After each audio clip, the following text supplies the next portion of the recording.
Nailed it. What's up? My name's James. I'm the owner of PaterTFS.com, and I'm doing not really a Slate Talk. I'm doing a quick stream talking through the portfolio manager and using it in action with some of the more recent updates that I have put forward and put together.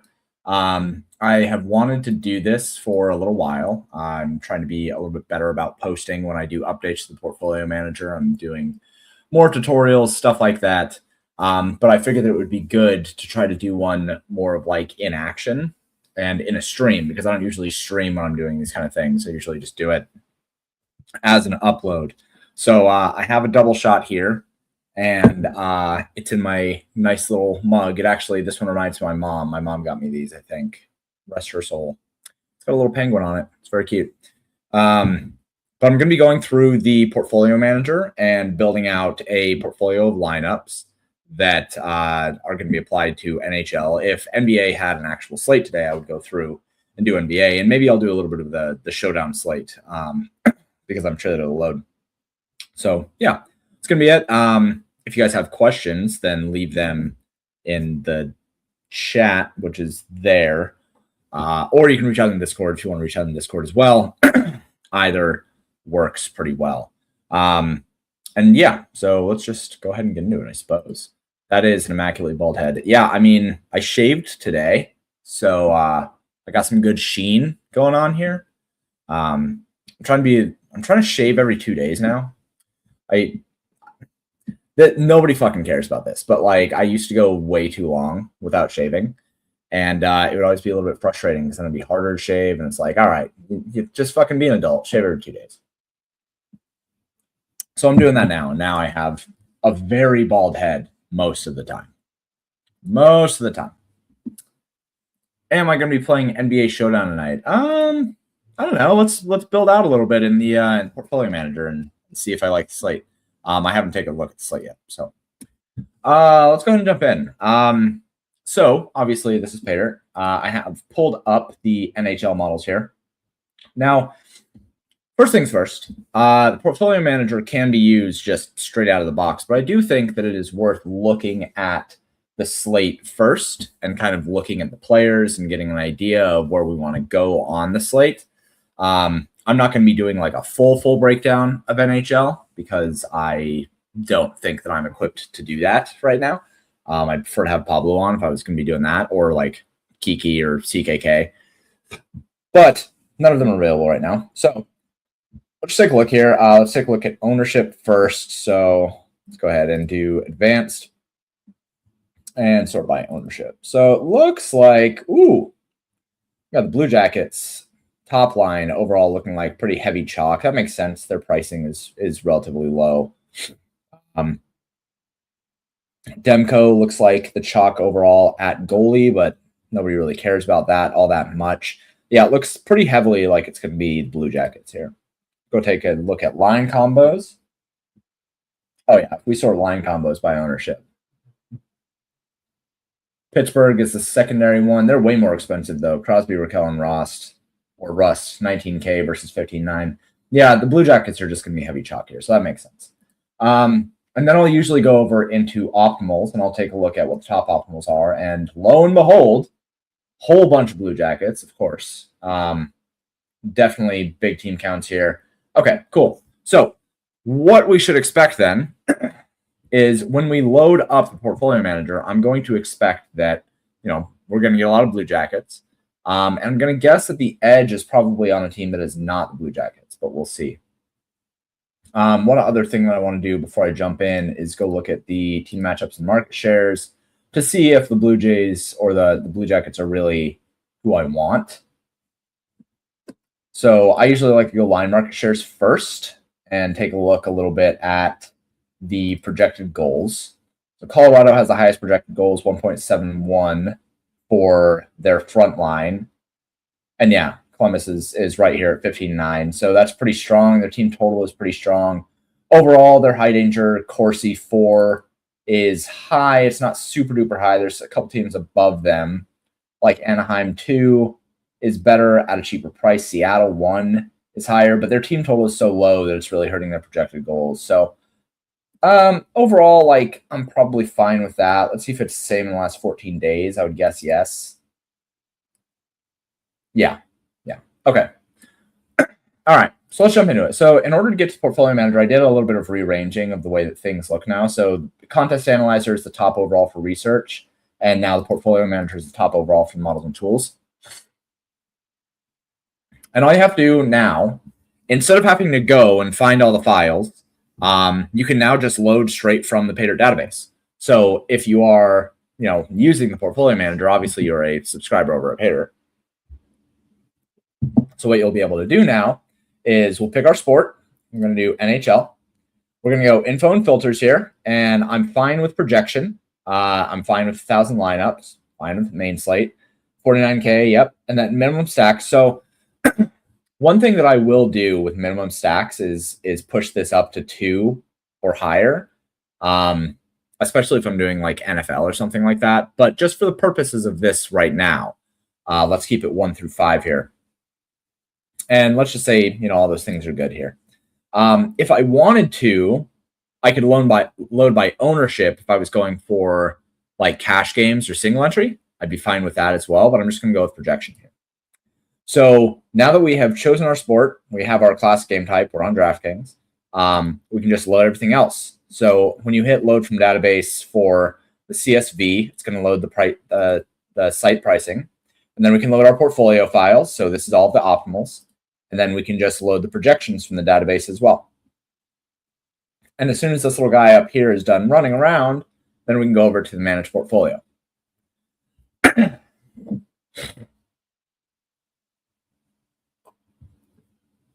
So let's see what we got here.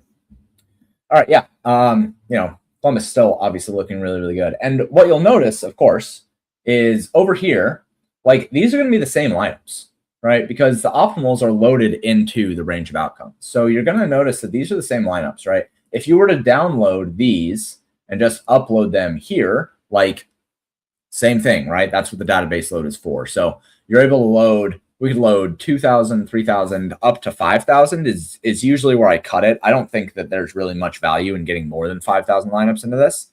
At the same time, I think that loading less than 1,000 lineups is detrimental as well. So the sweet spot is probably like 2,500 lineups. I think that would probably be where I would suggest most people live. So let's go down here really quick and analyze the portfolio first, so we get an idea of who we're most highly exposed to, and if they are somebody that we should be highly exposed to. So top overall is Zach Werenski. We have him at 88% of all 1,000 of these lineups, shows up in 881 of them. Average lineup edge is fine. Average ownership, like all this stuff is fine. Let's see if there's anybody that we can go down to that'll kind of kill us here. Yeah, it doesn't look too bad. The first one is John Klingberg, who, shout out to Kiki, just fucking hates that guy. And Igor, right? Okay. So this is fine. Again, like we're just going to have a lot of Blue Jackets up top here. We can also go to stack stats, right? We can analyze our stacks. And this is going to tell us what percentage of our portfolio is each different kind of stack. Okay, so 14% of our total portfolio is Columbus, right? And the medians are good. Ownership is good. San Jose actually has really, really high average ownership here. And the average medians are, they're still fine, but the average ownership here is really, really high. I wonder if that's actually an error. Yeah, that's got to be an error. Is there somebody who's projecting for considerable ownership? Let's see.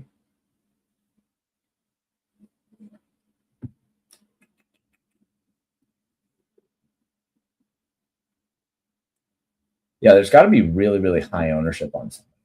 What is happening?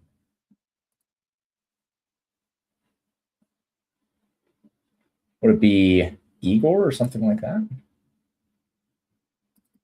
Let's see. I don't know what's happening there. Anyway, we'll figure that out here in a second. But we can go, and we know that we have 14% Columbus stacks and pretty light all the way through, right? Pretty linear. How do I navigate team totals like Blue Jackets and NHL? Do you still play them, or do you make those main lines beat you since it's about stacking?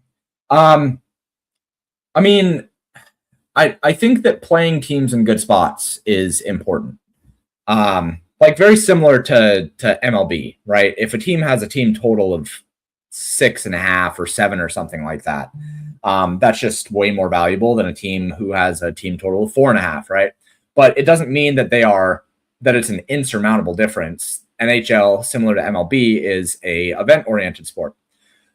So what you're going to end up with is plenty of instances where, because of the event-oriented nature of the sport, the top overall projections and the top overall team totals don't necessarily show out to be the best spots that you could have been on, right? So the Blue Jackets being at 3.81, that's plenty high, but it's not like it's drastically higher than, say, 3, right? Like that's within a goal of like Montreal, right? So if Montreal had really strong goal projections or really strong max goals or anything like that, it would be fine. I mean, if we sort this by projected goals, Minnesota, the top line for Minnesota, with a team total that is 2.98, has a higher projected goals than the Blue Jackets at 3.81.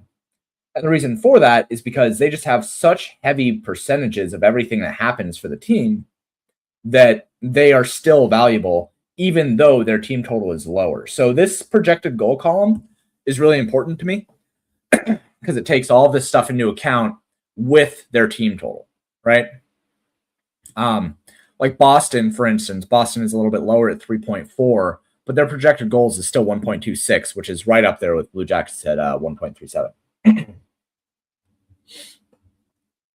So the last thing to note, of course, is that like the difference between 1.26 here and 0.86 for Philadelphia is just not that high, right? It's like these two differences of half a goal, like half a goal doesn't, that shouldn't lean you one way or another. So should you focus on like good spots? Of course you should focus on the teams that have higher team totals. But a lot of it comes down to how much of the production is handled by the lines, how much of the production are you getting from the players. And always remember that if you think that you have a spot that is better to like in terms of relative value or upside, it's probably fine to go with your gut. If you use, for instance, like the slate matchups here, right? And we focus on, let's just say, the high danger Corsi 4, right? So this is going to tell us the amount of Corsi 4 that is high danger for a team, rather than like just high danger Corsi 4 like as a number. This is the percentage of their total Corsi that is high danger. So like Pittsburgh, even though they're really expensive at 19K, like they are taking really, really good shots. They're getting really, really good opportunities. Much more so than Columbus, who's way down here at 40, right? And even 40% of their shots for at 30, right? I mean, that's going to be lower than that of 28.39 for Pittsburgh. High danger Corsi per game, 13.29, whereas Columbus is 12.03. So again, you know, Pittsburgh in and of itself might be a better spot. Vancouver, they cost 14.3K for their front line. And I didn't even go look at them yet. But they have 46% of their total opportunities are high danger. Like that's a pretty good rate. And I would be willing to bet that if we go over here and we look at the high danger Corsi 4, yeah.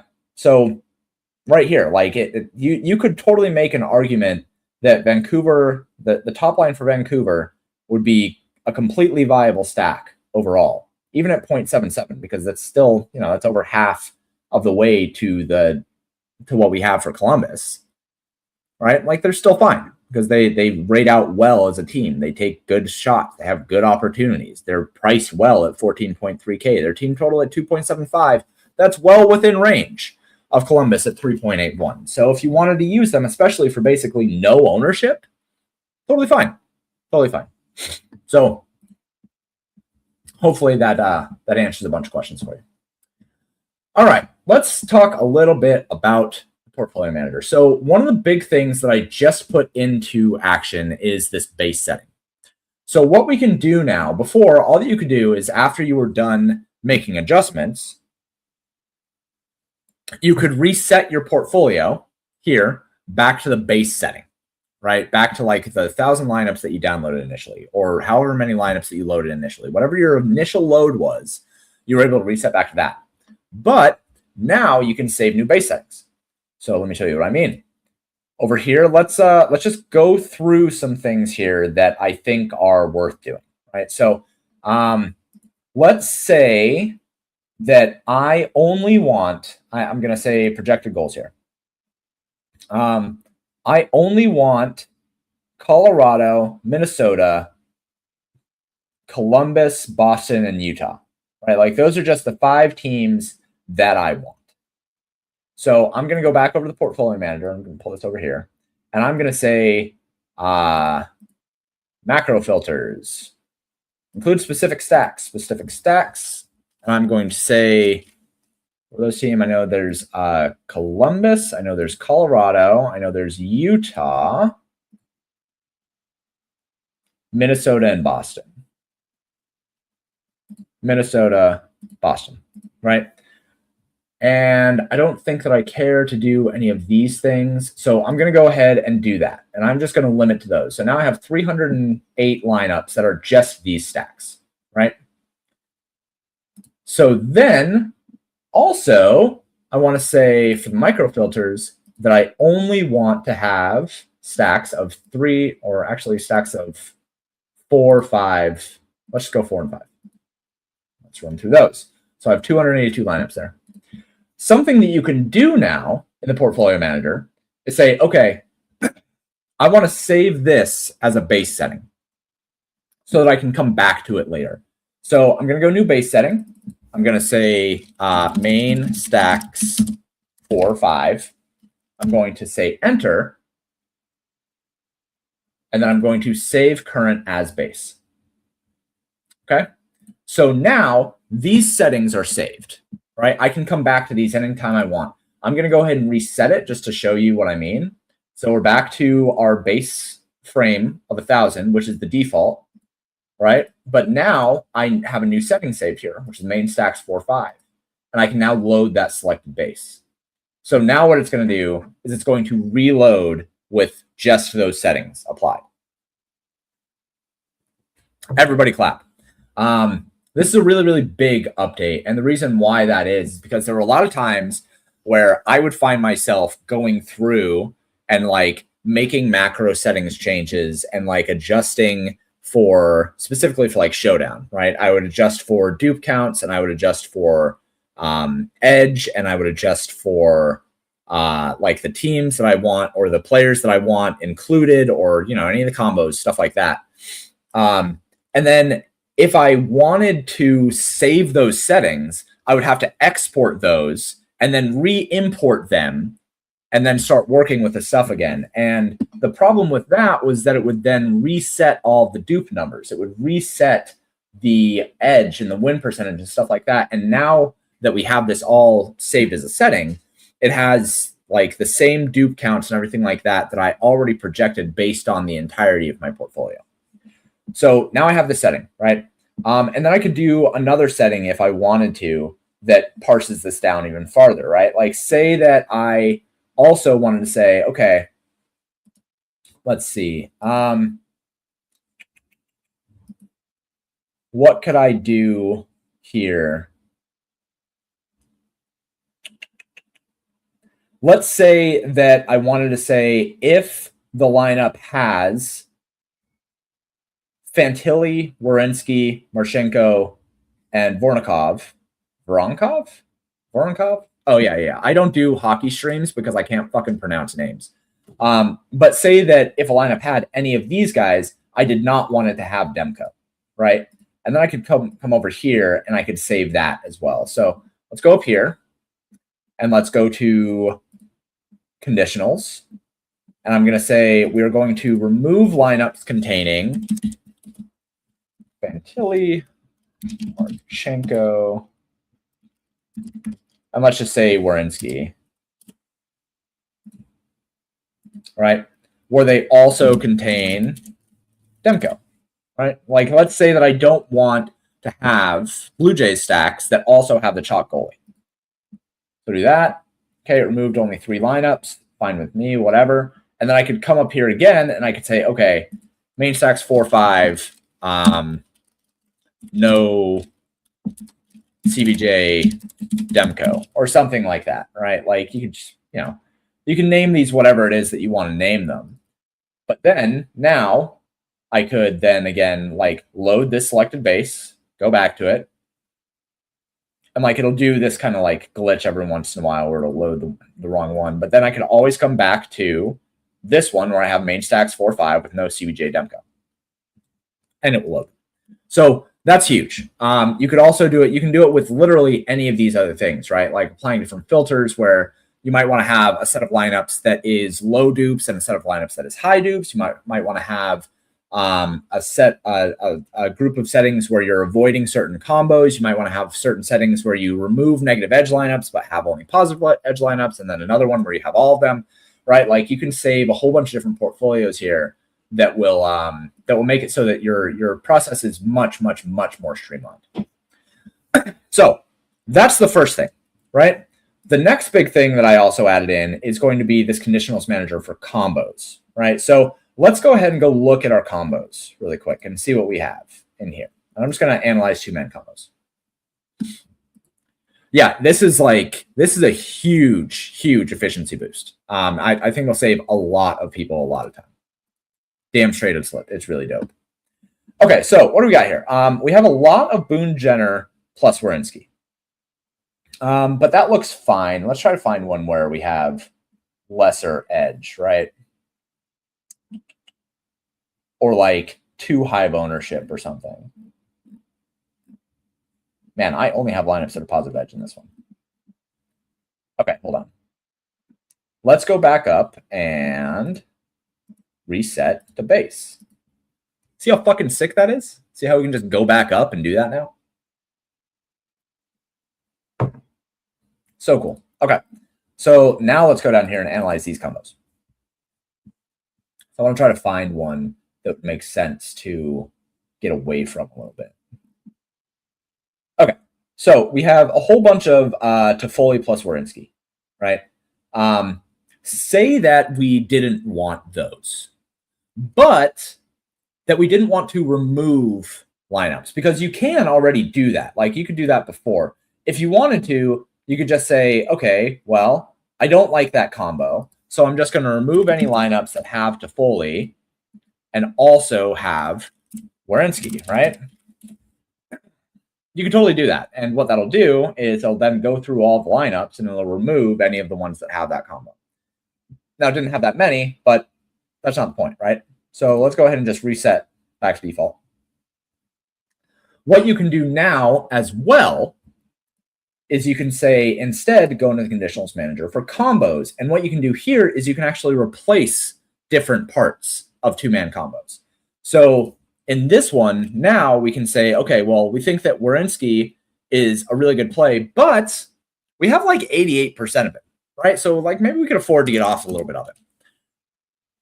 So we could say replace Werenski overall in lineups that also contain Toffoli, right?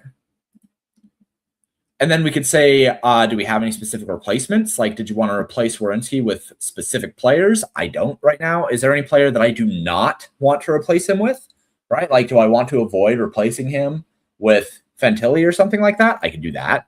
And then the comp salary above or below, like maybe I don't want to get rid of any, maybe I don't want to insert any player into those lineups that has a salary that is less than $500 less than Werenski. I could absolutely do that. But just for the purposes of this, now when I run this, what it's going to do is it's going to run through and apply the exposure management logic to it. So it's going to go through and it's going to find any instances of Zach Werenski where the lineup also contains Toffoli and replace him with another player that can fit into that slot. So he's a defenseman, so he would have been replaced in any lineups that have Toffoli with another defenseman. So what we can do to check to see if that worked is we're going to microfilter and we can lock, and let's just look at lineups that only contain Toffoli. so that we can see how that worked.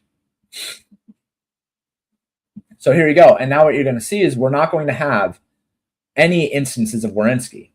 Now, what happened, of course, like I said, when I had mentioned that I want to avoid replacing him with players that are less than $500 cheaper, it did end up replacing him with either Carlson or Klingberg in this one. And now we have a lineup that's only 46.4K, right? We have lineups here where it looks like it replaced him with Klingberg overall. Not like overall, but it looks like Klingberg was one of the players that was in the pool to replace him. And so we ended up getting a whole bunch of Klingberg in those replacements. So that is something that you do have to worry about.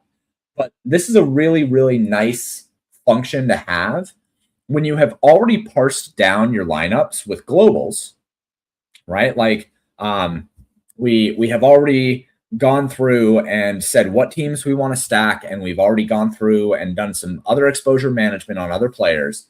And now we just want to make sure that we don't have combos of specific players. Like, this is a really nice way to handle it to where now you can just replace one side of that combo without getting rid of the lineups. Okay, so let's go back to our main stacks 4-5. Load this one up. Cool. I only have lineups without positive edge. What a flex. Yeah, I mean, that was... Look, I mean, sometimes you want lineups that are a little bit less edge. Sometimes you want to hedge. It's what it is. Got a message on Discord. PGA. Yeah, I should probably run PGA.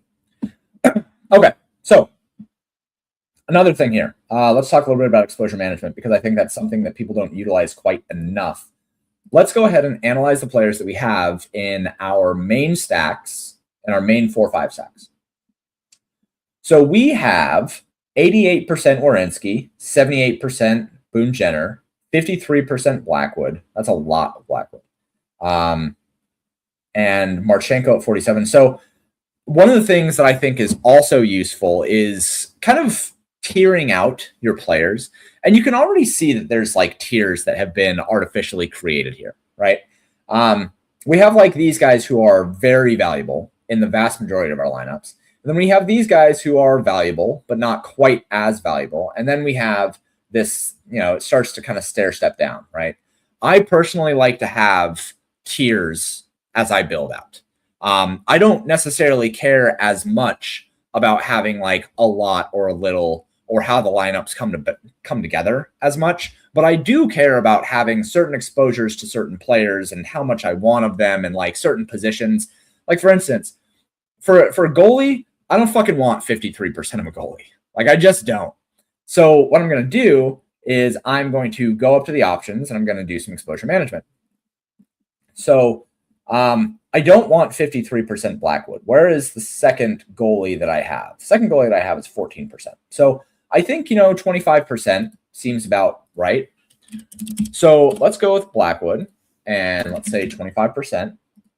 Now, the thing that is, worrisome usually with this stuff is the salary. I'm fine when it comes to goalies being cheaper. Like, I don't really care all that much. So I'm going to leave this and seize what it gives me. But the nice thing is, if this fucks up my portfolio, I can just reload back to this base setting, right? And if I like the base setting that I get after doing this one, I can save a new base setting, right? So I'm going to go ahead and do this. I'm going to just ignore everything here. I don't care about specific replacements. I'm just going to go ahead and try to get 25% block.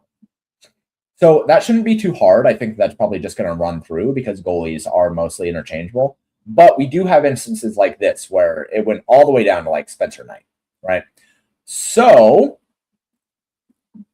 let's see. Who is Blackwood up against?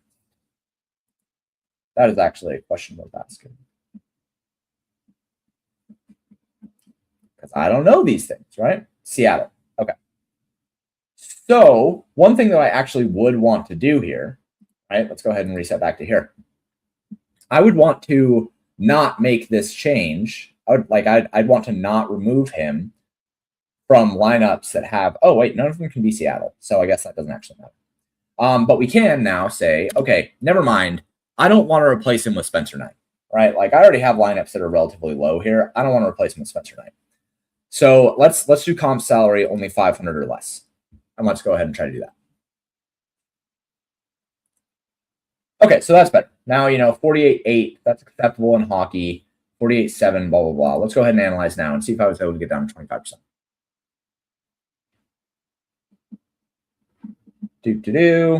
Yeah, there we go. So now we have 25% Blackwood, and let's see who we got. A little bit more Wall, and he was at 14% before, I think.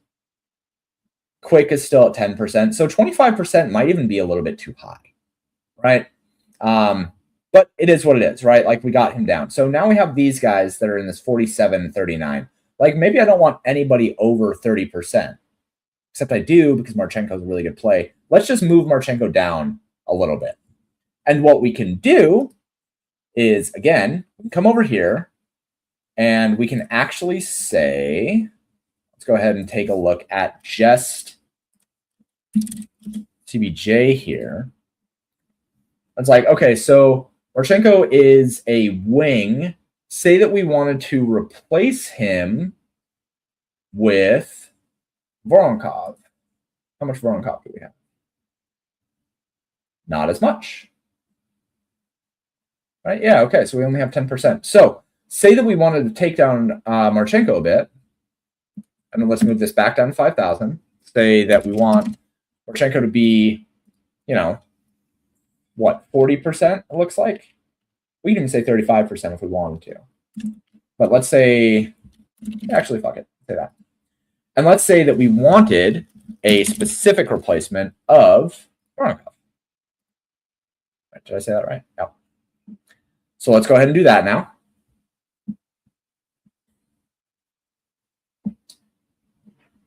And so we would expect in instances like this for my salary to go way down. But considering I was very intentional about what I was doing here, the reason why I wanted to replace him was specifically to get a little bit of difference in the lineups that I'm building. And because I replaced him with Voronkov, who is still on line 1 and still on power play unit 1, like I feel okay with doing that even at a deficit, right? Because this is an event-oriented sport. Like, yes, Marchenko is going to be the one that scores the goals most of the time, in the same way that Aaron Judge is going to be the one that scores the home run most of the time, but Cody Bellinger can also hit home runs. Voronkov can also score goals. So getting a little bit of diversification like that, I think, is fine to do. I might get yelled at by hockey guys for that, but let's go ahead and go analyze our players here and see how that looks. So we were able to get Marchenko down to 35%, and that moved Voronkov up to 22%. So there you go. Now we're able to see that we're able to replace players with specific players. We could also avoid specific players if we wanted to, right? Like I could replace Voronkov with, if I want to get Voronkov down and say that I want to avoid him being replaced by X, Y, or Z, I could do that as well. But I think that this is a really important tool as well. So now what I have is 88% Werenski. That's maybe a little bit much. I don't know if I can replace him with like anybody, really. If I wanted to, what I would end up doing is saying Werenski, and it's like, all right, we're fine with like 75%. But I'm going to ignore replacing him in CBJ stacks because I want to maintain those stacks. Let's see if we can get him down to 75% while ignoring those stacks.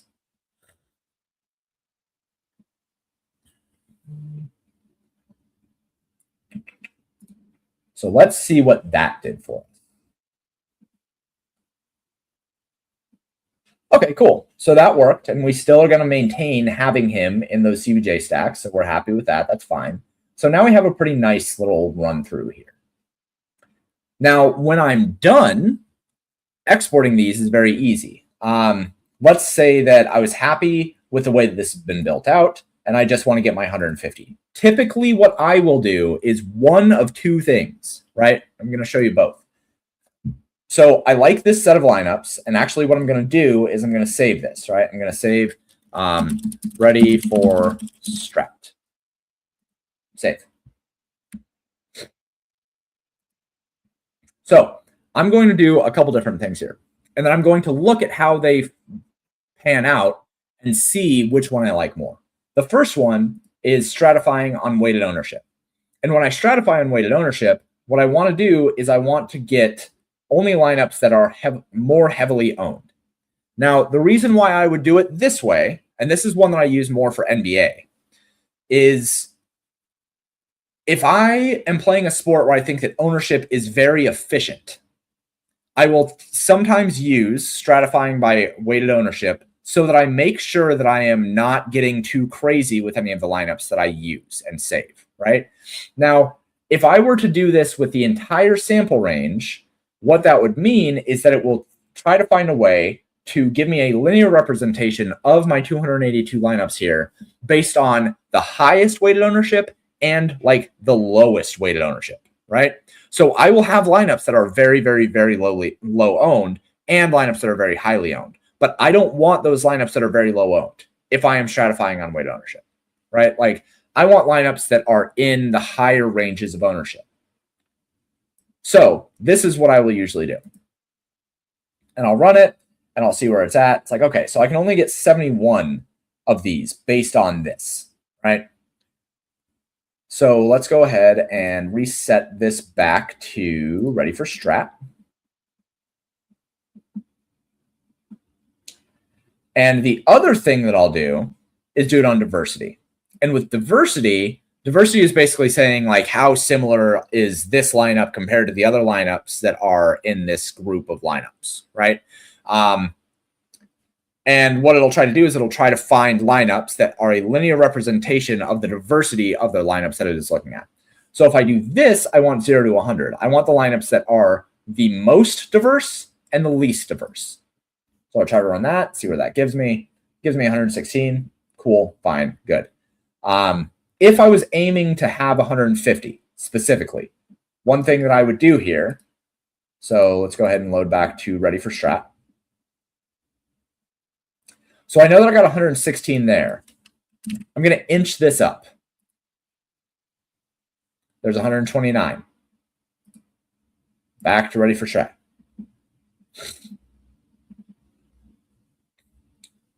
Get, let's just say 200. Okay, 142, close enough. I would just keep inching up. And now with the new setting savings, like that's painless, right? If I wanted to then export this, what I can do is I have these lineups and I have 142 and I can just download the portfolio, right? And that's just going to give me now my lineups here. And so these are now, hopefully, ready to be entered into a DraftKings CSV upload. It looks like I'm missing one player. I wonder who that is. Let's go find out. Let's see. It is a Matty Biners lineup. I'm going to go fix this after this stream. So I need to go find this guy now. God damn it. There he is. Is it Igor? Might be Igor. Quinn Hughes, Brock Faber, Mackenzie Blackwood. Yeah, it's Igor. So I have to go fix his name really quick on export. But point is, you'll be able to, after I fix this, or if you wanted to go in and just like fix his name, because I already identified who it is, that's definitely Igor. What you'll do is we would go to DraftKings. And we're going to go to lineups. And if I was playing tonight, then I would go to edit entries, but I'm not. I'm going to upload lineups instead. We have NHL. We have the main. We'll download. So now I have this here. I'm going to copy all of these, right? Here, all the way to here. Grab them. And then paste here. Now, if there is somebody missing, I know who is missing, right? I know that it's Igor. So what I'm going to do is I'm going to find Igor over here, and I'm going to copy this. And he's missing here, I believe. Right? Cool. And I think that's probably it, right? Okay, cool. So now I have this ready for upload. Save, 776. Kill that. Upload, 776. And it looks like, okay, so I do have an unknown on these two. And that's just from the missing names. So I'll have to go find those here in a second. But that is the process, right? So that is using Portfolio Manager, going through, using the settings, saving settings, going through and messing with combos, messing with exposures, using stratification, all that kind of different stuff, right? Granted, there are so many other things that I did not necessarily touch on. From the micro filters and just using the acceptable finishing percentiles and the acceptable lineup edge to micro filtering and including and moving teams, including just sizes. The trimming options, I'll use trimming for single entry and stuff like that. Whole bunch of different things, right? Another thing that I didn't even go over is SE score, right? So I'm going to go ahead and reset this to default. So we can find the single entry lineup that we want to use. So as far as single entry goes, the best single entry lineup would be this guy, right? Because this is the one that is the highest overall single entry score. And this one is a CBJ stack with Blackwood, Granlund, and Lardis. So that would be the one that I would use for single entry, right? Just sorting simply by SE score. So this has been a pretty nice little thing overall. Hopefully it answered a whole bunch of questions and showed things out correctly. Is Portfolio Manager logic the same as logic from the Theory of DFS book? Yes and no. So there's a lot of things here, like the dupe prediction and the trimming stuff, which are inspired by the math that I developed for the Theory of DFS, but has improved on it, right? Like the game has changed a lot in the last 5 years. So I have had a lot of time to take what I knew from that and what I developed for that and make it better for the Portfolio Manager, right? So this is kind of like everything that you needed from the Theory of DFS on steroids. You can have basically all that now over at Paydirt, and you can do it using Paydirt lineups or your own lineups, right? Like people load from other sites all the time. So yes and no, it is. It's built upon the logic from the Theory of DFS. Let's go ahead really quick and go over and look at the Showdown slate for NBA. Because why not, right? Because why not? So NBA, we go Showdown. It's only one, right? Knicks versus Spurs. I'm going to drop this down to 48,000. Oh, dude, yeah. It's an audiobook, but it was me and Jordan Cooper, and it was really, really, really successful. We sold over 1,000 copies. We had both the Theory DFS and Theory DFS Advanced. So there are two out there for you to go listen to. Teach you a whole lot about the game. So let's go ahead and load this up. I think this should load. I think I have everything loaded. Boop. Yep. Cool. So let's go ahead and manage. Let's take a look at these things. So we have, so this will give us some good things to look at in terms of dupes and saving different things that are decent edge, right? So first things first, here's how I would use the new settings to set up some globals for Showdown. So first things first, right? It's not necessarily that I think that the dupes are the worst thing in the world for like this specific slate. Actually, how big is the main slate? How big is that main contest? I haven't even looked at what we have here. Oh, wow, 100K first. That's nice. 23K. Okay, cool. Yeah, so dupes aren't going to be something that I'm super duper concerned with on this one, but just for the hell of it, let's go ahead and say max acceptable dupes 25, because that's usually where I would sit. And let's go ahead and I think we can probably just do that. Yeah, that's fine. So let's do that. Let's get rid of like the really, really bad dupes. And then what do we got here? I think the edge doesn't look terrible on these. Yeah, the edge doesn't look terrible here. Let's go ahead and analyze players really quick and see what we've got in these. 58% Towns, 54% Brunson. Who's our top overall captain? Brunson Castle. Wow. Okay. Karl-Anthony Towns, 21%. Okay.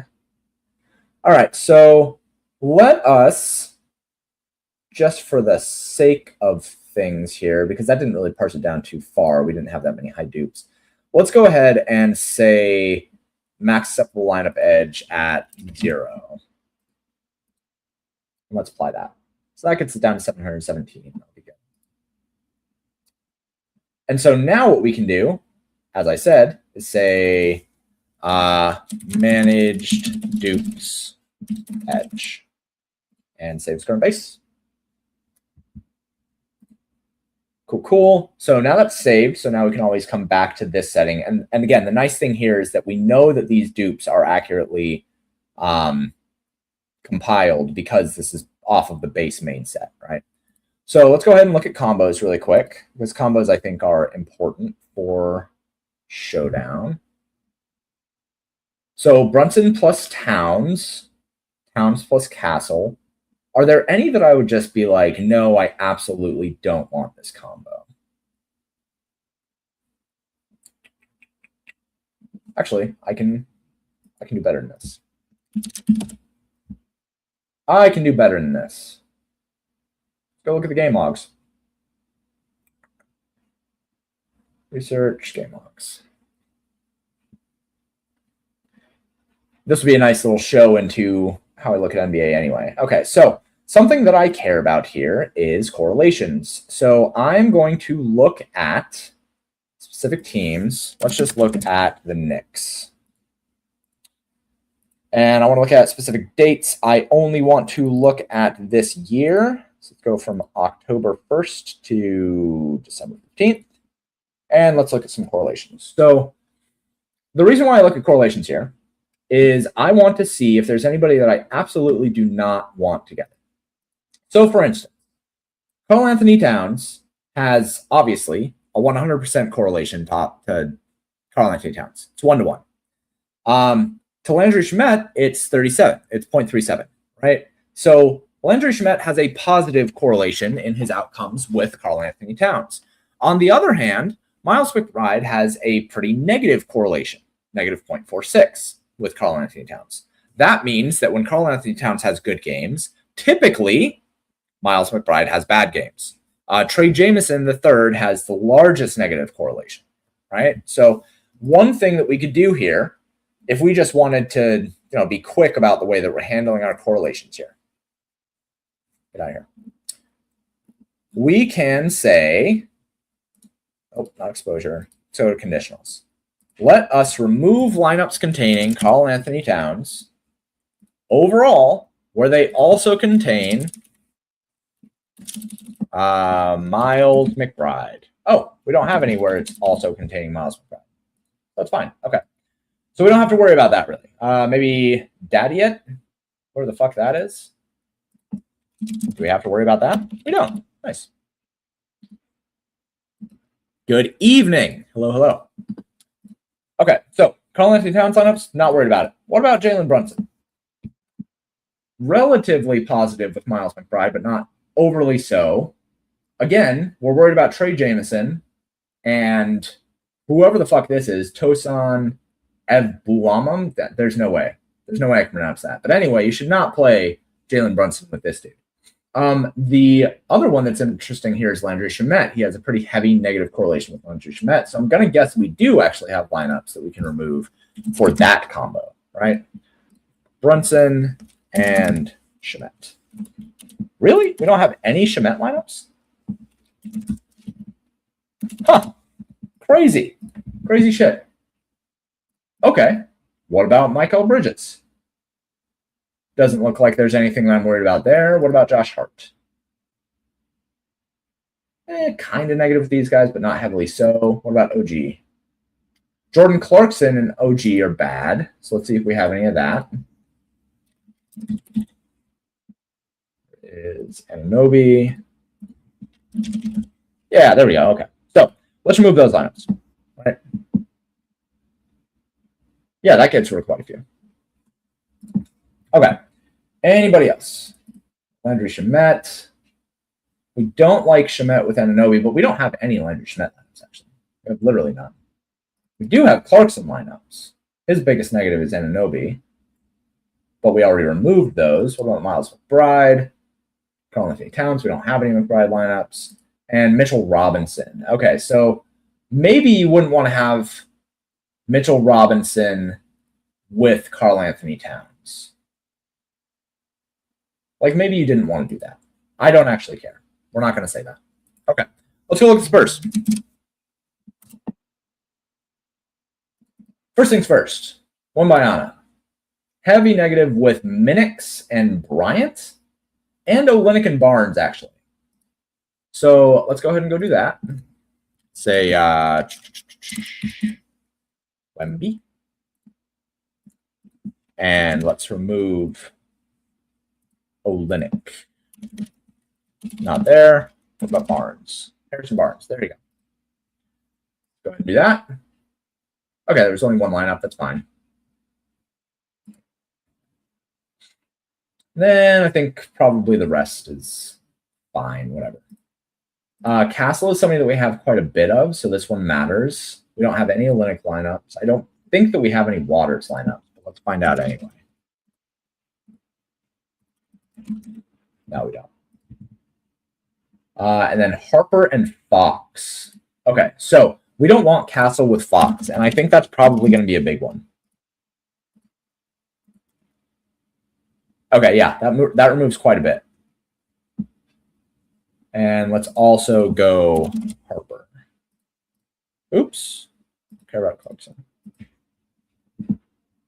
Okay, yeah, so now we've parsed down to 440 lineups here. And that feels pretty good. We already removed that. There's some Barnes. Not going to have any with Ingram. Devin Vassell and Riley Minix. We don't have any Minix. Still in Harper. Okay, yeah, so that seems fine. So now let's go ahead and go back up here. And let's save this as managed combos. Save. Spitballing while we're here, for sports with correlation data in your database, how hard would it be to get the correlation with the two-man combo on the combos views?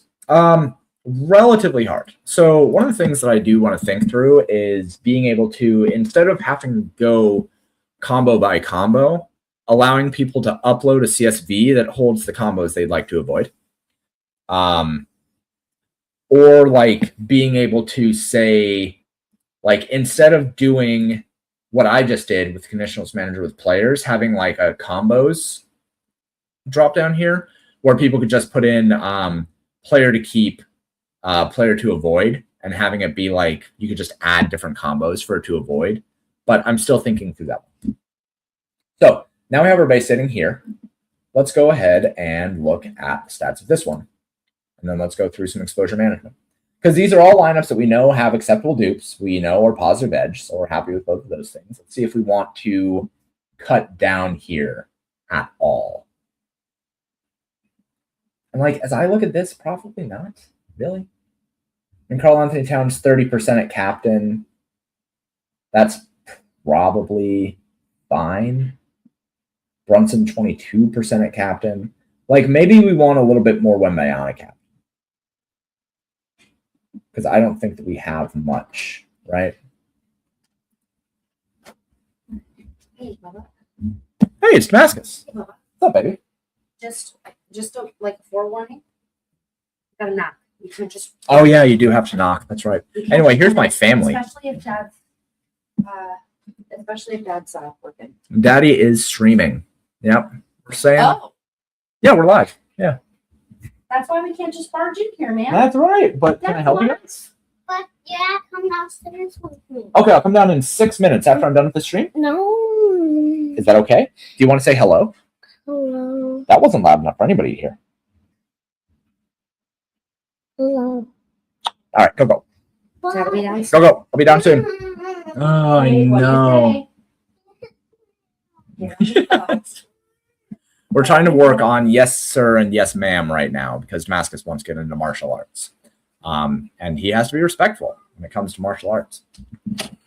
Okay, so I don't have any Wembayana captain.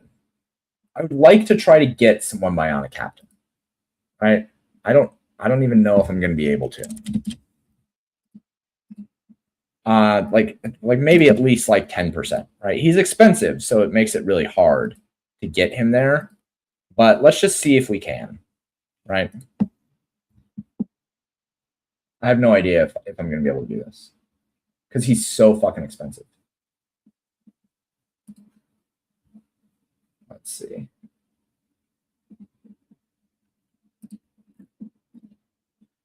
Okay. I mean, 2%. It's just he's so fucking expensive that it's hard to get him into the captain. But we were able to get a little bit, so I'm fine with that. All right. Let's see. Let's go ahead and save this. Save a setting of finished portfolio. Or wait, no, that's not finished. I lied. Actually, wait, no. Ready for strat. Save as base. Cool. Happy with that. And then let us do our stratification. So again, for NBA, I like using the weighted ownership. And I like having, more ownership overall. So let's see what we get here. We get 98. Let's go ahead and go back to ready for strat. Let's go ahead and try 200. Maybe 115. Go back to ready for strat. 250, maybe. Yeah, it's getting closer. Let's get back up there. You may be thinking to yourself, James, this is super annoying. You should fix this. You're damn right I should. Working on that next. 300. All right, that's good enough. 141 is good enough for me. So now, what I can do is just export these, right? And download portfolio. We are happy. And we should have every player here. Yep, every player. Cool. Okay, so then, again, all that we need to do is come over to DraftKings, to lineups, go to upload lineups for NBA Showdown, this one, CSV. This one, grab our lineups, put them here, save, 417. And there we go. Okay, looks like we have two. Lineups from the game style must include players from both teams. Okay, so that is one issue that I have run into before in the portfolio manager, especially if I'm doing exposure management and stuff like that. So these lineups both, notice that these both had OG Anunoby. It was because OG Anunoby got replaced, or who was it? There was another player that got replaced in Jordan Clarkson got replaced in lineups that had OG Anunoby. You think Cat and Vassell are going to be the two most overowned players on the slate? Let's go fucking find out. I have another tool for that too.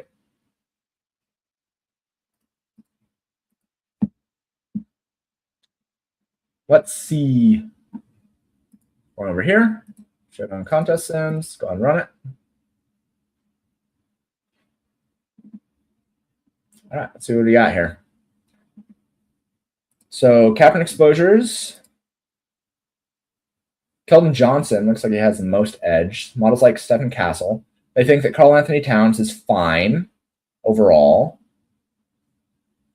Wembayana, yeah, I mean, he's hard to fit. Vassell looks a little overowned at captain. Let's look at flex.